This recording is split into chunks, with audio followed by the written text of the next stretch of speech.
এর আগের একটা ভিডিওতে আমি তোমাদের সাথে শেয়ার করেছিলাম লইট্টা মাছ কীভাবে কাটতে হয়। চলো আজকে শেয়ার করব লইট্টা মাছটা কীভাবে রান্না করতে হয়। আমি কিন্তু এই প্রথমবারের মতো লইট্টা মাছ রান্না করছি। তো প্রথমেই আমি লইট্টা মাছগুলিকে ভালো মতো কেটে নিয়ে ছোট ছোট পিসেস করে নিয়েছি। তারপর এখানে কিছু পরিমাণে পেঁয়াজ কুচি, কাঁচামরিচ কুচি, হলুদ গুঁড়ো, মরিচ গুঁড়ো, কিছু পরিমাণ জিরা গুঁড়ো, কিছু পরিমাণে লবণ আর তেল দিয়ে এটা ভালো মতো মেখে নেব। ছোট মাছ সাধারণত হাতে মেখে রান্না করলে অনেক বেশি মজা হয়। আর এই মাছগুলি যেহেতু অনেক বেশি নরম, তাই আমিও এই মাছগুলি হাতে মেখেই রান্না করব। পরিমাণ মতো সবগুলি মশলা দিয়ে দেওয়ার পর আমি হাতে একটা গ্লাভস নিব, তারপর এটাকে ভালো মতো মেখে নেব।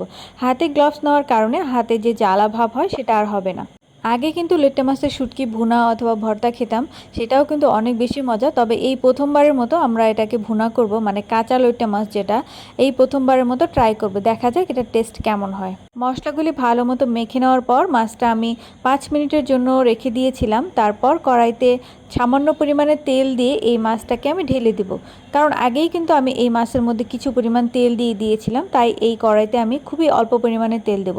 তারপর মাছটা দিয়ে দেওয়ার পর আমি এটাকে নেড়ে চেড়ে অল্প পরিমাণে পানি দিয়ে বসিয়ে দেবো কিছু সময়ের জন্য। মাছটা যেহেতু অনেক বেশি নরম, তাই বেশি সময় লাগবে না রান্না করতে, আর অল্প পরিমাণেও পানি দিয়েছি। আর আমি রান্না করার সময় আমার কিচেনের অবস্থা একদম 12টা বেজে যায়, কারণ চারপাশে মশলার বক্স থেকে শুরু করে সব ধরনের থালা বাসন ছড়িয়ে ছিটিয়ে থাকে।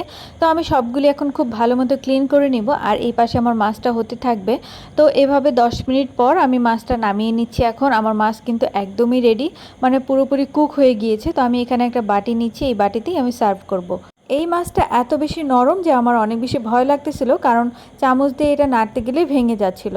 তারপরও কোনোভাবে আমি বাটিতে সার্ভ করে নিই। এই তো আমার লইট্টা মাছের ভুনা কিন্তু একদমই রেডি। আর এই মাছটা রান্না করাও খুবই ইজি, কাটাও অনেক বেশি ইজি, আর টেস্ট মাশাআল্লাহ অনেক বেশি ভালো ছিল।